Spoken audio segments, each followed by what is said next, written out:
2023 সালের ঢাকা প্রিমিয়ার লিগে সর্বোচ্চ উইকেট শিকার করেছিলেন পারভেজ রাসুল নামক এক ক্রিকেটার। বিদেশি কোটায় শেখ জামাল ধানমন্ডি ক্রিকেট ক্লাবের হয়ে খেলেছিলেন ভারতীয় এই অলরাউন্ডার। ক্রিকেটের খোঁজ খবর রাখা অনেকেই তাকে চেনেন আইপিএলে খেলার সুবাদে। জম্মু ও কাশ্মীর থেকে উঠে আসা একমাত্র ক্রিকেটার হিসেবে ভারতের হয়ে আন্তর্জাতিক ক্রিকেটও খেলেছেন পারভেজ।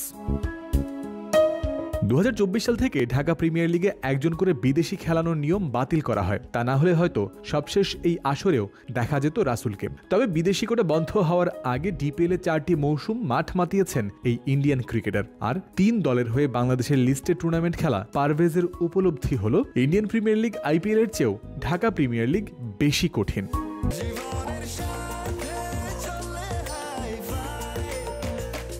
স্বাস্থ্যকর অল টাইম হানিকম, সব সময় অল টাইম হেলদি লাইফ।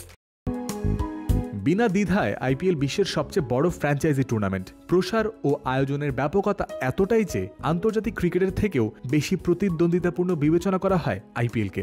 তবে এই টুর্নামেন্টে 3 দলে 4 বছর কাটানো পারভেজ রাসুলের কাছে আইপিএল একটা জায়গায় পিছিয়ে আছে ডিপিএল এর কাছে। জে রাসেলের শো অফ স্ক্রিপ্টকে পারভেজ বলেছেন, বাংলাদেশের ঢাকা লিগে আমি 5 বছর খেলেছি। আমার মতে ঢাকা লিগ আইপিএল এর চেয়ে কঠিন। আমি আইপিএল এবং ঢাকা লিগেও খেলেছি। কঠিন কারণ আইপিএল এ চুক্তি করা হয় মৌসুমের জন্য, খেলার সুযোগ পান আর না পান চুক্তি করা হয়। খেলানোটা দলের উপর নির্ভর করে। ভালো করুন কিংবা 1-2 ম্যাচ খারাপ করে বাদ পড়লেও দলের সঙ্গে থাকা যায়। কিন্তু ঢাকা প্রিমিয়ার লিগে সব মিলিয়ে চাপ অনেক বেশি, কারণ তারা 2 ম্যাচের জন্য চুক্তি করে। এই 2 ম্যাচে ভালো করলে টিকে যাবেন, ব্যর্থ হলে তৃতীয় ম্যাচের পর ফেরার টিকিট হাতে পাবেন।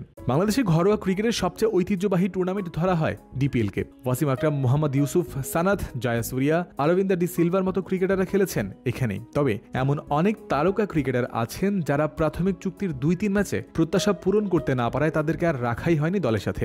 ভারতের হয়ে একটি করে ওয়ানডে ও টি20 খেলা পারভেজ রাসুল বলেন, কোনো নাম বলবো না, কিন্তু বেশ কয়েকজন বড় খেলোয়াড় আছেন যারা সেখানে খেলেছেন এবং 2-3 ম্যাচ পরই ফেরত পাঠানো হয়েছে।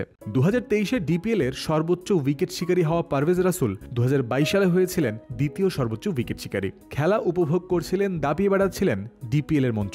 আবারও হয়তো প্রস্তুত হচ্ছিলেন মাঠ মাতানোর জন্য। তবে 24 সাল থেকে সেই সুযোগ বন্ধ হয়ে গেছে। বাংলাদেশের টুর্নামেন্ট মনে ধরলেও সেই সুযোগ ভবিষ্যতে আর পাবেন কিনা সেটাই বড় প্রশ্ন হয়ে দাঁড়িয়েছে পারভেজ রাসুল সহ অন্যান্য বিদেশি ক্রিকেটারদের জন্য। জয়ন্ত বিন্দু, ক্রিক ফ্রেন্সি।